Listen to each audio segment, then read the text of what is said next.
जय माता रानी दोस्तों, आपके अपने चैनल धर्म साधना में आपका बहुत बहुत स्वागत है। माँ भगवती दुर्गा की कृपा सदैव आप और आपके समस्त परिवार पर बनी रहे। ऐसी मान्यता है कि भगवान सूर्यदेव के रथ को 7 घोड़े खींचते हैं, लेकिन इस समय में जब उनके घोड़े थक जाते हैं तो उनके घोड़े विश्राम करते हैं और भगवान सूर्यदेव के रथ को गधे खींचते हैं, जिन्हें कि खर कहा जाता है। और इसी कारण इस महीने को खरमास कहा गया है। और भगवान सूर्यदेव की गति इस समय में धीमी होती है। आप देखेंगे तो प्रकाश भी भगवान सूर्यदेव का इस समय में काफी कम हो जाता है। तो देखिए, इस विषय में वैसे तो बहुत सारी पौराणिक कथाएं हैं, लेकिन निष्कर्ष यही निकलता है कि इस समय में मतलब खरमास के समय में भगवान सूर्यदेव और बृहस्पति की स्थिति अनुकूल नहीं होती है। दोनों ही प्रभाव विहीन हो जाते हैं। इसलिए इस समय में कुछ विशेष सावधानियां रखी जाती हैं। कुछ कार्य हैं जिनको वर्जित किया गया है और कुछ कार्य इस समय में जरूर करना चाहिए।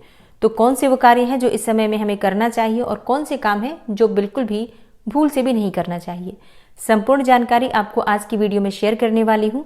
वीडियो बहुत महत्वपूर्ण है, पूरा जरूर देख लीजिए।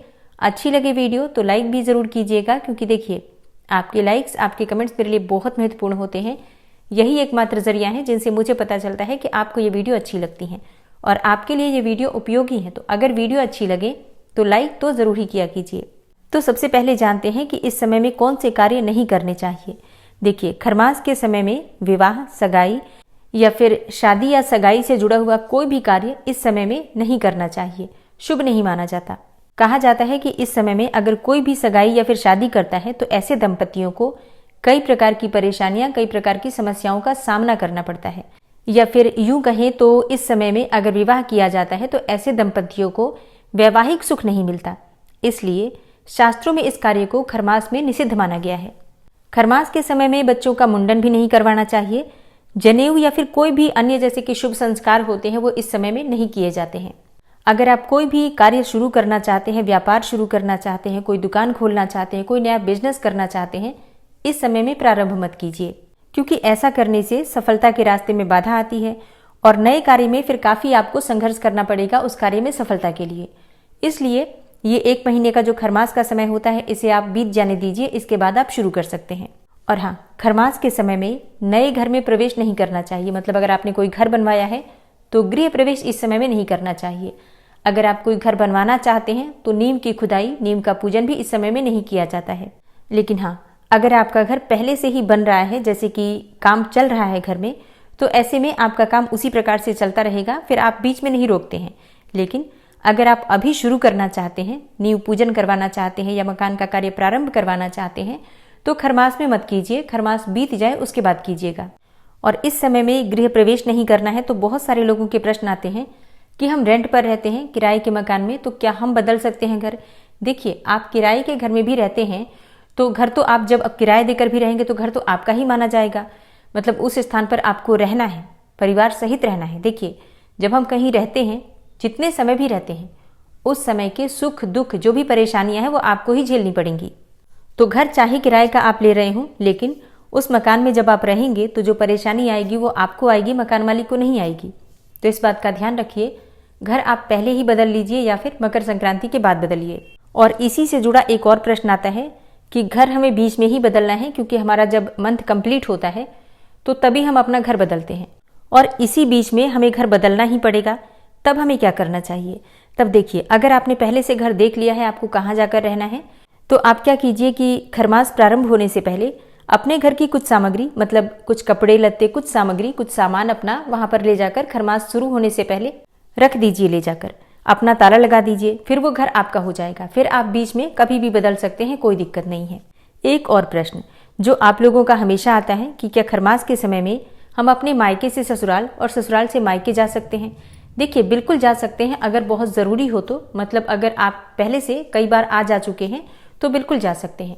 जिन लड़कियों की शादी अभी हुई है और अभी आपको पहली बार ही आना जाना है, उन्हें विशेष रूप से ध्यान रखना चाहिए, न जाएं। तो मतलब अगर आपको पहली बार जाना है मायके से ससुराल या फिर ससुराल से मायके, तो रुक जाइए 1 महीना या फिर पहले ही होकर आ जाइए। लेकिन अगर आप हमेशा आते जाते हैं तो फिर ऐसा कोई नियम बंधन नहीं होता है। वैसे प्रयास करना चाहिए कि स्थान परिवर्तन बेवजह ना करें इस समय में, लेकिन फिर भी जाना पड़ जाए तो बिल्कुल जा सकते हैं। एक और प्रश्न आता है कि क्या इस समय में हम नए कपड़े खरीद सकते हैं?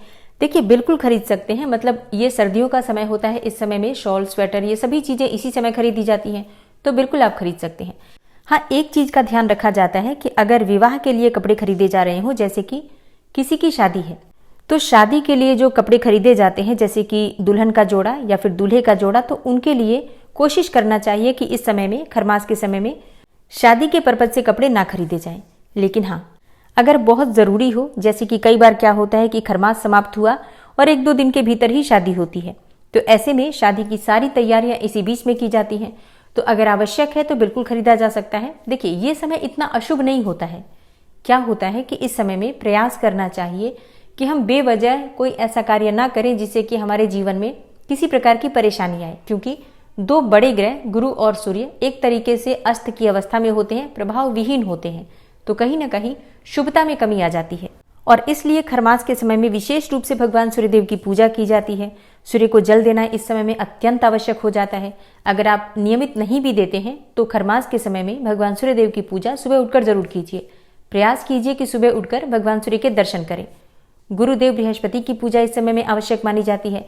ऐसा कहा जाता है कि इस समय में, मतलब खरमास के समय में, भगवान सूर्य और बृहस्पति की पूजा करने से जीवन में सुख, समृद्धि, सफलता, संतान सुख की प्राप्ति, विवाह सुख की प्राप्ति, हर प्रकार के सुख की प्राप्ति की कामना पूर्ण हो जाती है।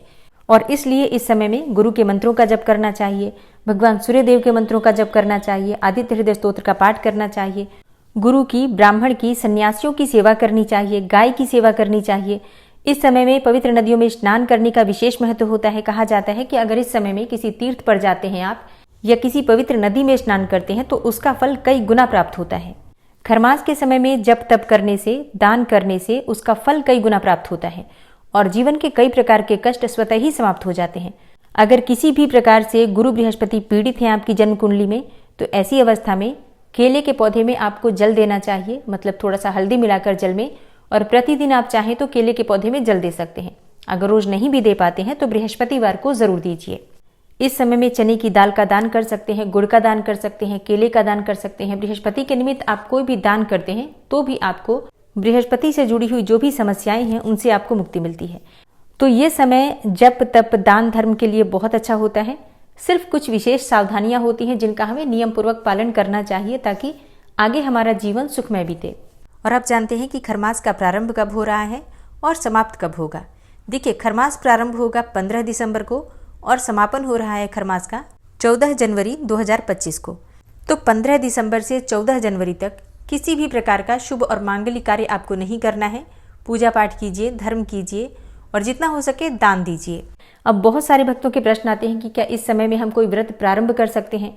नहीं, देखिए, खरमास में कोई नया व्रत प्रारंभ नहीं करना चाहिए, लेकिन अगर आप पहले से व्रत कर रहे हैं तो बिल्कुल आप उस व्रत को कर सकते हैं। क्या उद्यापन कर सकते हैं। देखिए, खरमास के समय में अगर आप व्रत का उद्यापन ना करें तो ज्यादा श्रेष्ठ होगा। चाहे आप कोई सा भी व्रत कर रहे हैं, 16 सोमवार कर रहे हो या फिर 16 बृहस्पतिवार कर रहे हो या फिर आपने गिनती के अनुसार कोई व्रत करना है, तो भी 1-2 व्रत अधिक कर लीजिए। मतलब मकर संक्रांति जब तक है तब तक आप जितने भी व्रत बीच में आ रहे हैं कर लीजिए और फिर मकर संक्रांति के बाद आप अपने व्रत का उद्यापन कर लीजिएगा। तो इस समय में कोई भी नया व्रत प्रारंभ मत कीजिए, किसी भी व्रत का उद्यापन मत कीजिए। पूजा पाठ सब कुछ आप कर सकते हैं, व्रत भी कर सकते हैं, मतलब जो पहले से व्रत कर रहे हैं उन सभी व्रतों को उसी प्रकार कंटिन्यू रख सकते हैं, लेकिन उद्यापन मत कीजिए। और अब जैसे कि कई भक्तों के प्रश्न आए हैं कि वो पशुपति व्रत कर रहे हैं, तो पशुपति व्रत 5 की संख्या में ही किए जाते हैं, तो क्या हम इसका उद्यापन कर सकते हैं। जी हाँ, आप इसका उद्यापन कर सकते हैं, क्योंकि पशुपति व्रत में ना तो व्रत प्रारंभ करने का कोई नियम है और ना ही व्रत को समाप्त करने का। तो 5 की ही संख्या में ये व्रत किए जाते हैं। ऐसे में आप इस समय में, मतलब जो खरमास का समय है, इस समय में भी पशुपति व्रत का उद्यापन कर सकते हैं। एक और चीज, जैसे कि पौष मास में रविवार का व्रत बहुत से लोग करते हैं, मतलब किया जाता है। तो ऐसे में पौष मास खरमास के बीच में ही आता है, तो पौष मास के रविवार का व्रत भी आप प्रारंभ कर सकते हैं। जिस भी प्रकार से करना चाहिए आप कर सकते हैं। और कई भक्तों के प्रश्न आए हैं कि अगर इस समय में नौकरी लगती है तो क्या पहले दिन नौकरी की ज्वाइनिंग कर सकते हैं। जी हाँ, बिल्कुल कर सकते हैं। देखिए, समझने का प्रयास कीजिए, खरमास के महीने में शुभ और मांगलिक कार्य नहीं करने चाहिए। शुभ और मांगलिक कार्य का मतलब होता है विवाह, जनेऊ, मुंडन, मतलब 16 संस्कारों में जो शुभ संस्कार होते हैं सनातन धर्म में, उन्हें खरमास में नहीं करना चाहिए। बाकी के सभी कार्य आप कर सकते हैं। कोई ऐसा, जैसे मैंने पहले भी कहा, ये कोई अशुभ समय नहीं होता है। बस इस समय में सूर्य का और बृहस्पति का प्रभाव थोड़ा कम हो जाता है और इसलिए जिन क्षेत्रों में इनकी आवश्यकता होती है वो कार्य इस समय में वर्जित माने गए हैं। तो इतना ध्यान रखिए, आप नौकरी कर सकते हैं, मतलब नौकरी का पहला दिन है, आप बिल्कुल जा सकते हैं। लेकिन हाँ, कोई व्यापार प्रारंभ इस समय में नहीं करना चाहिए। एक और प्रश्न आया है कि क्या इस समय में बच्चे का नामकरण कर सकते हैं। देखिए, ये शुभ कार्यों में आता है, मतलब बच्चे का नामकरण बार बार नहीं होता है, एक ही बार किया जाता है, तो ये शुभ समय को देखकर ही किया जाता है। कोई ब्राह्मण विद्वान पंडित भी आपको इस समय में ये कार्य करने की सलाह नहीं देगा। तो ब्राह्मणों के द्वारा ही नामकरण संस्कार भी कराया जाता है, तो ये खरमास के बाद ही होता है। एक और प्रश्न आया है कि अगर लड़की के लिए हमें लड़का देखना हो या फिर लड़के के लिए लड़की देखनी हो, बात करनी हो, तो क्या बात करने जा सकते हैं। जी हाँ, बिल्कुल बात आप कर सकते हैं। सगाई नहीं करनी चाहिए, शादी नहीं करनी चाहिए। बाकी आप लड़की के लिए बात कर सकते हैं, लड़का देखने जा सकते हैं या फिर लड़के के लिए लड़की देखने भी जा सकते हैं, कोई ऐसी समस्या नहीं है। अब आपका अगला प्रश्न है कि क्या खरमास में हम मंदिर जा सकते हैं, मंदिर में जाकर पूजा कर सकते हैं। जी हाँ, बिल्कुल कर सकते हैं। खरमास के समय में तो अगर आप तीर्थ स्थान पर जाते हैं, किसी मंदिर में जाते हैं, गंगा नदी में स्नान करते हैं, किसी पवित्र नदी में स्नान करते हैं, तो इसका फल कई गुना बताया गया है। एक और प्रश्न आया है कि अगर हम हनुमान चालीसा का पाठ करना चाहते हैं संकल्प लेकर, तो क्या इस समय में कर सकते हैं। जी हाँ, बिल्कुल कर सकते हैं। कोई भी पूजा पाठ आप कर सकते हैं, कोई दिक्कत नहीं है। इसके अलावा इस समय में भगवान सूर्यदेव की पूजा विशेष रूप से की जाएगी। भगवान सूर्यदेव को जल देते समय आप चाहें तो गायत्री मंत्र का जप कर सकते हैं या भगवान सूर्य के किसी भी मंत्र का जप कर सकते हैं। अगर जन्म कुंडली में सूर्य बेहद कमजोर है तो इस समय में आपको आदित्य हृदय स्तोत्र का पाठ जरूर करना चाहिए। बृहस्पति को ठीक करने के लिए घर के आसपास अगर केले का पौधा हो तो जल में हल्दी मिलाकर, पानी में थोड़ी सी हल्दी मिलाकर केले की जड़ में बृहस्पतिवार को अर्पित कीजिए। घर में भी आप चाहें तो छोटा सा केले का पौधा लगा सकते हैं, घर की छत पर रख सकते हैं और फिर प्रतिदिन आप चाहें तो केले के पास जैसे तुलसी में दिया जलाते हैं वैसे ही केले में भी दिया जला सकते हैं, केले के पौधे में भी दिया जला सकते हैं। गुरुदेव बृहस्पति के मंत्र ओम गुम गुरुवे नमः या ओम ब्रिम बृहस्पतये नमः, इस मंत्र का अधिक से अधिक मात्रा में जप करना चाहिए। इसके अलावा आप चाहें तो विष्णु सहस्त्र नाम का पाठ कर सकते हैं। ये सभी कार्य अगर आप खरमास में करते हैं तो बृहस्पति और सूर्य दोनों मजबूत होंगे और इससे आपको आपकी परेशानियों से मुक्ति मिलती है। तो 30 दिन का ये समय है, इस समय में आपको नियम पूर्वक इन बातों का ध्यान रखना चाहिए। उम्मीद करती हूँ ये वीडियो आपके लिए उपयोगी होगी। वीडियो अच्छी लगी हो तो लाइक ज़रूर कीजिए, शेयर कीजिए और चैनल पर पहली बार आए हैं तो सब्सक्राइब करके बेल आइकन को ज़रूर प्रेस कर लीजिए अगर आपको आज की वीडियो अच्छी लगी है तो। मिलती मैं आपसे अगली वीडियो में, तब तक के लिए जय श्री राधे।